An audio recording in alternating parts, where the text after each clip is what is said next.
예수께서는 이런 비유를 말씀하셨다. 어떤 사람이 자기 포도원에다가 무화과 나무를 한 그루 심었는데 그 나무에서 열매를 얻을까 하고 왔으나 찾지 못하였다. 그래서 그는 포도원 지기에게 말하였다. 보아라, 내가 새해나 이 무화과 나무에서 열매를 얻을까 하고 왔으나 열매를 본 적이 없다. 찍어 버리라. 무엇 때문에 땅만 버리게 하겠느냐? 그러자 포도원 지기가 그에게 말하였다. 주인님, 올해만 그냥 두십시오.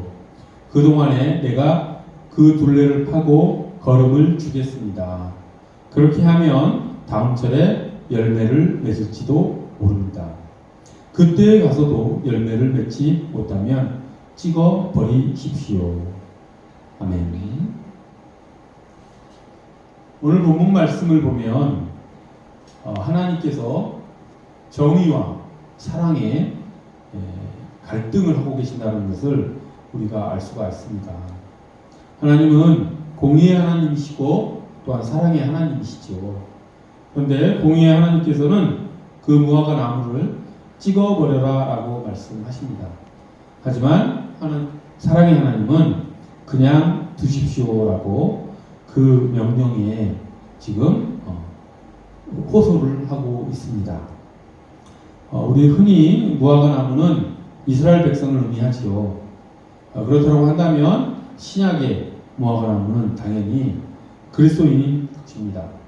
지금 하나님께서는 열매 없는 그리스도인들, 즉 진실한 그리스도인이 아니고 겉만 번지르한 속은 예수 그리스도의 말씀에 순종하지 않는 그런 그리스도인들을 이제 더 이상 참을 수가 없으셔서, 인내할 수가 없으셔서 심판하시겠다라고 하는 선언을 하셨는데, 예수 그리스도께서 그냥 두십시오라고 하면서 한 번 더 사랑을 베푸실 것을 성부 하나님께, 성자 하나님께서 청원하고 있는 모습이 오늘 본문 말씀을 통해서 우리가 그림을 그려볼 수가 있습니다.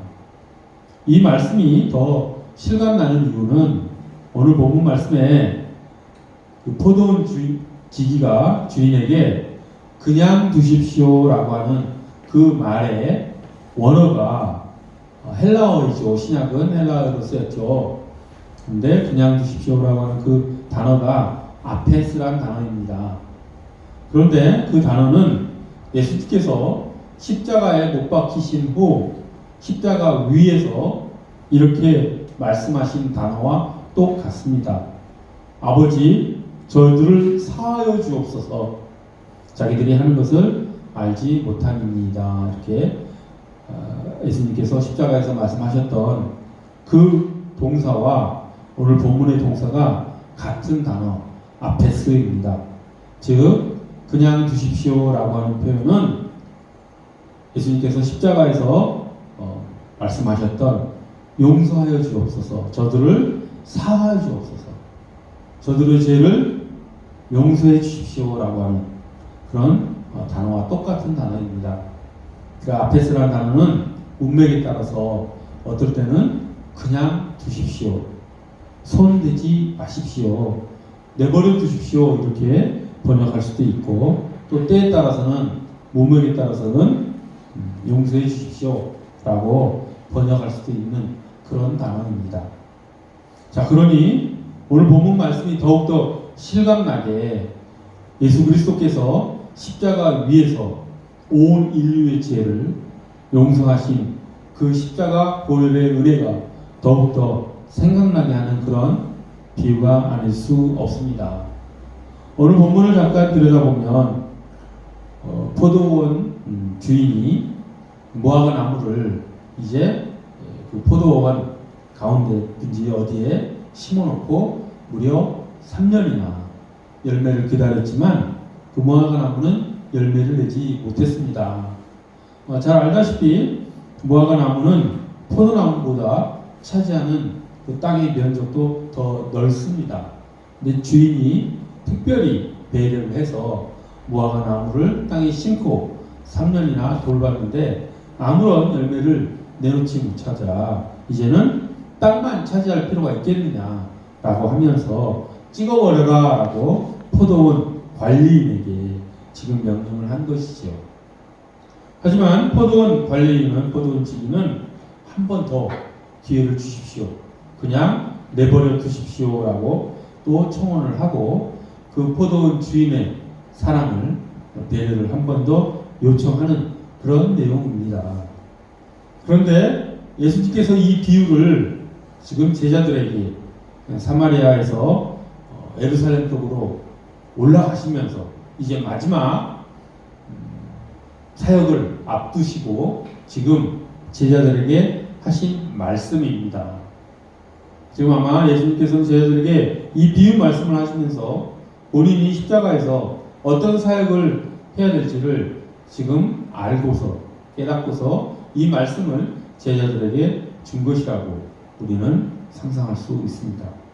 예수님의 속마음을 감히 예단할 수는 없겠지만 우리에게 주시는 여러 가지 정황으로 봤을 때 우리가 그렇게 추측하더라도 크게 무리함은 없을 것입니다.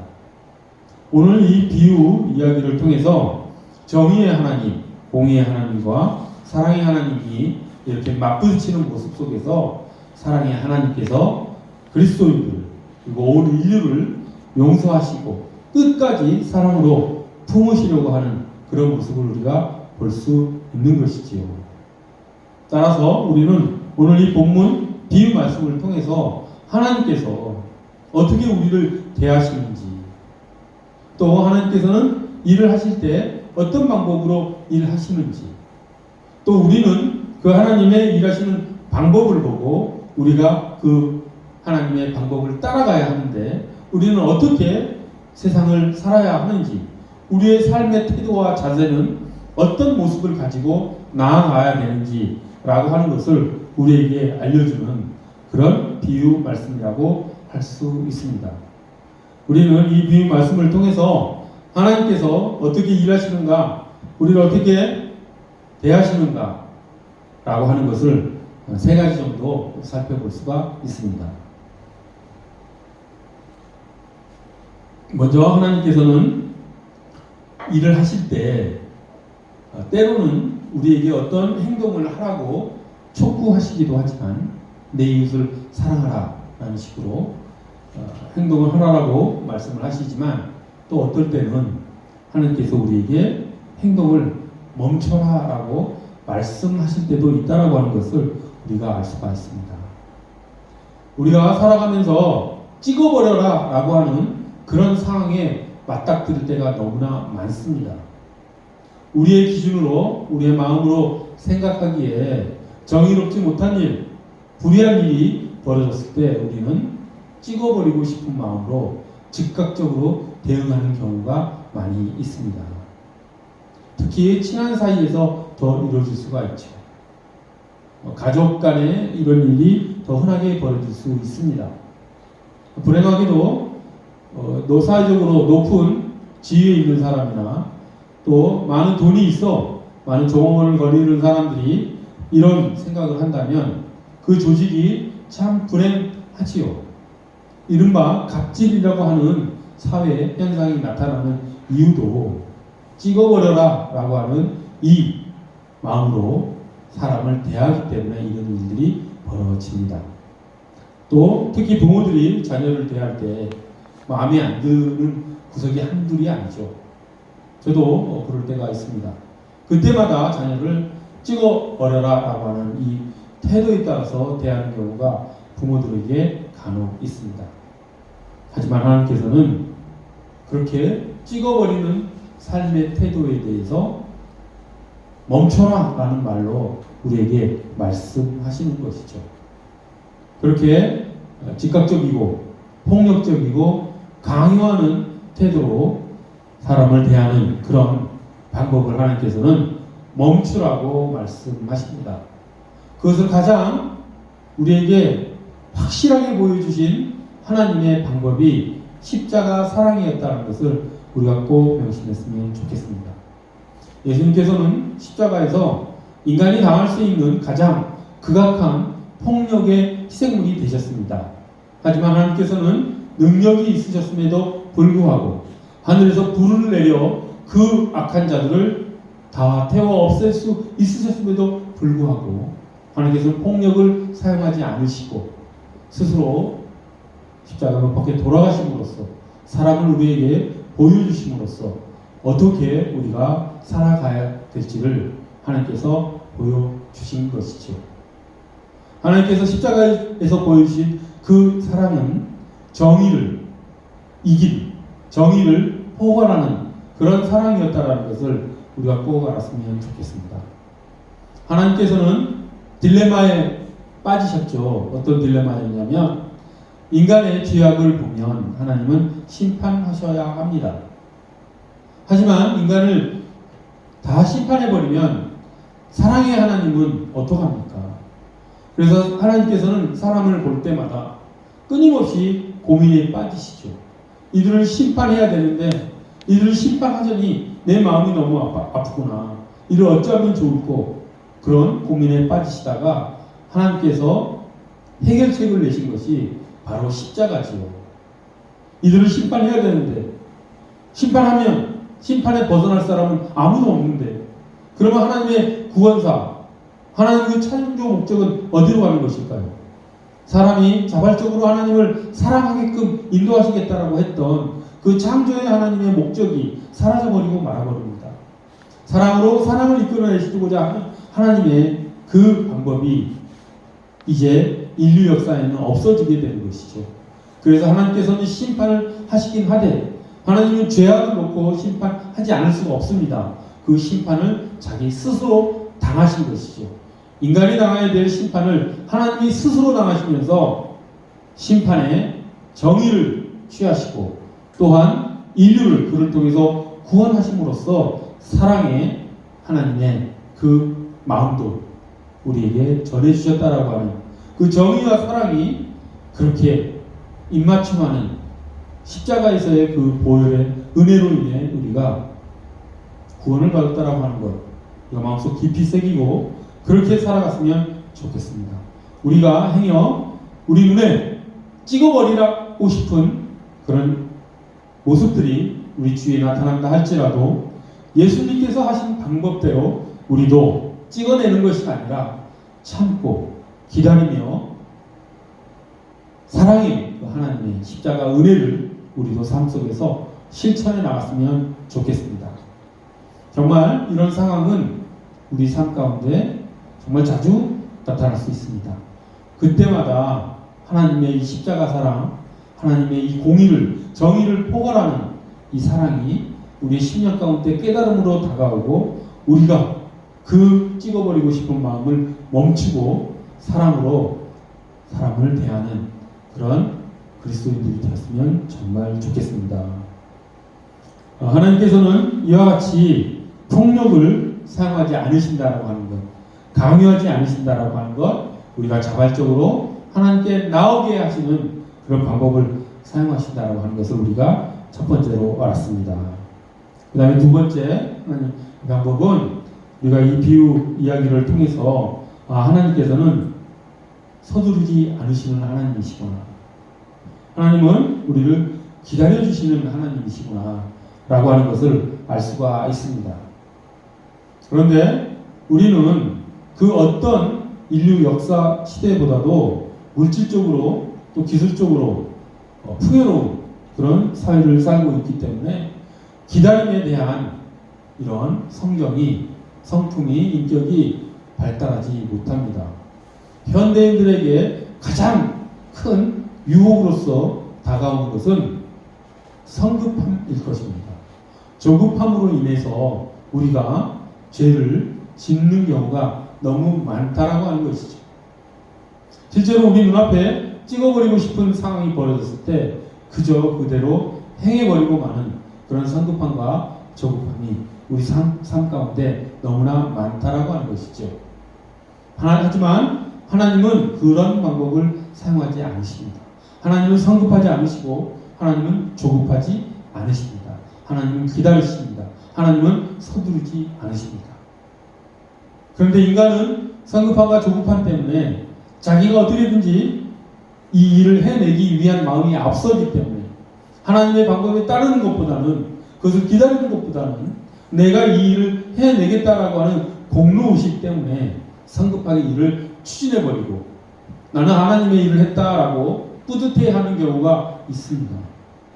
하지만 하나님께서는 그렇게 조급하고 성급하게 일을 처리하는 것을 좋아하지 않으시죠. 하나의 예를 들어서 다윗이 이제 이스라엘의 왕이 되고 또 북이스라엘도 통일시키고 왕국의 왕이 되었을 때 다윗은 기특한 생각을 합니다. 언약궤를 예루살렘으로 이제 운반해 놓고 그 언약궤가 있어야 될 성전이 없어서 마음이 대단히 아팠습니다. 그냥 언약궤가 장막 속에, 천막 속에 이렇게 안치되어 있는 모습을 보고 대단히 죄송한 마음이 들었던 것이죠. 본인은 왕국 가운데에서 백향목으로 지어진 화려한 왕국 가운데에서 편안하게 살고 있는데 하나님의 임재가 상징되는 그 언약궤가 초라한 천막에 놓여 있는 것을 보고 양심의 가책을 느끼고 이제 나단 선지자를 불러 말을 합니다. 제가 성전을 짓겠습니다. 그랬더니 나단 선지자도 생각하기를 참 좋은 일이다. 하나님을 위해서 헌신하는 모습 참 좋습니다. 라고 그렇게 하십시오. 라고 이야기하지만 나단 선지자가 그날 밤 집으로 돌아가 하나님께 기도를 하는데 하나님께서 거절하십니다. 예루살렘 성전을 짓는 것을 허락하지 않으시는 것이죠. 즉 하나님께서는 다윗에게 이렇게 응답하신 것이라고 할 수가 있습니다. 다윗아, 내가 나의 집을 지어주겠다고? 아니, 내가 너의 집을 지어주겠다. 내가 너의 영원한 집을 지어주겠다라고 하나님께서 응답하신 것이라고 할 수가 있습니다. 그리고 실제로 사무엘하 7장에 이제 그 다윗 언약이 그 사건 이후에 하나님께서 다윗에게 다윗 언약을 말씀하시죠. 너와 내 후손이 영원한 왕위를 이어갈 것이다 라고 하는 그 다윗 언약은 다윗이 성급하게 저급하게 하나님의 일을 하려고 하는 그 마음을 꺾었을 때 찍어버리고 싶은 그런 마음들, 저급한 마음들, 성급한 마음들을 이제 내려놓고 하나님의 방법에 따르겠다. 하나님께서 서두르지 않으시고 기다리시는 그런 하나님의 방법을 내가 따라야 되겠다. 내 생각이 아니라 하나님의 생각에 순종해야 되겠다라고 하는 그 고백이 있은 후에 다윗 언약이 있었다라고 하는 것을 우리가 꼭 기억했으면 좋겠습니다. 우리가 신앙이 성숙해지면 성숙해질수록 무엇을 하려고 하는 마음보다도 무엇을 하지 않아야 될 때 멈출 줄 아는 사람이 진정한 성숙한 그리스도인으로서 삶을 사는 것이라는 것 우리가 깨달으면서 아마 살아갈 것입니다. 그런 멈출 때 멈출 줄 아는, 하나님께서 기다리라 할 때 기다릴 줄 아는, 여호와 앞에 잠잠히 기다릴 줄 아는 그런 성숙한 그리스도인이 되기를 간절히 소원합니다. 그것이 예수님의 방법이었고 그것이 하나님의 삶의 태도로서 우리에게 가르쳐주신 교훈입니다. 그렇게 살아가는 신실한 우리 모두가 되기를 간절히 기도합니다. 기도하겠습니다. 거룩하고 자비로우신 하나님 아버지, 오늘 하나님께서 주신 비유 말씀을 통해서 우리가 어떻게 살아가야 될지, 하나님의 자녀로서 어떻게 살아가야 될지, 하나님은 어떻게 일을 하시는지 잘 깨닫게 되었습니다. 하나님께서 보여주신 그 기다리시는 그 삶의 태도, 저희가 꼭 이 삶 가운데 실천하며 살아갈 수 있도록 십자가에서 보여주신 그 사랑을 저희가 또한 실천하며 살아갈 수 있도록 저희를 붙들어 주시옵소서.